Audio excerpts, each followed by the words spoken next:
Next day, you're gonna spend about 9 or 10 hours fighting your way up there to Camp 3.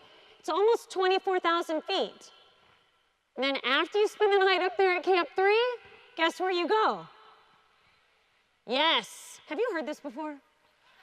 No. Yeah, all the way back down to base camp. So the reason you have to keep coming back down to base camp is because you have to let your body get used to the altitude very slowly. It's this process called acclimatization.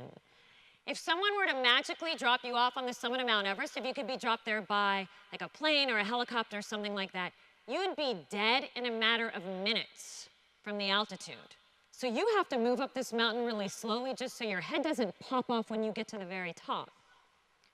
I mean, it doesn't really just pop off, but the catch is that anytime you're above about 18,000 feet, which is going to be any camp above base camp, anytime you're above 18,000 feet, your body is starting to deteriorate and your muscles are getting weaker. So it's this crazy catch-22 of you want to spend time up high to get used to the altitude, but you have to keep coming back down low so you can eat, sleep, hydrate, and regain some strength. So not only is it very physically challenging to be going up, back down, up higher, and back down again, but psychologically, it is incredibly frustrating as well because you know you need to be going this way. But you're spending a heck of a lot of time climbing in this direction. But what you have to remember is that even though you are going backwards, you're still making progress, right? Because you're helping your body acclimatize. And for whatever reason, we always think that progress has to happen in one particular direction. But that's not the case. Sometimes you are going to have to go backwards for a bit in order to eventually get to where you want to be. So don't look at that backtracking as losing ground.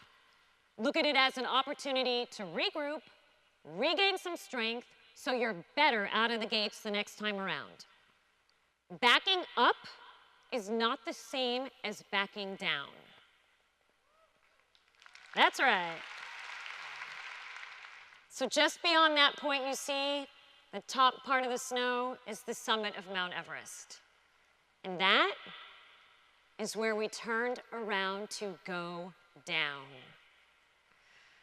Trust me when I tell you that turning around and walking away from the deal is harder than continuing on. But when you're up there in these mountains, you have to be able to make very tough decisions when the conditions around you are far from perfect. And you have to think about how every single move you make is going to affect everybody else around you and not just you. So it doesn't matter how much blood, sweat, and tears you personally put into something. If the conditions aren't right, you turn around, you cut your losses, and you walk away. Mount Everest is just a pile of rock and ice. It's really all it is. You can always go back. But if you do something dumb up there, you may not have the opportunity to go back. And we all know of instances where one person's poor judgment has brought down an entire organization. Right? Same thing in the mountains. One person's bad decision can bring down an entire team.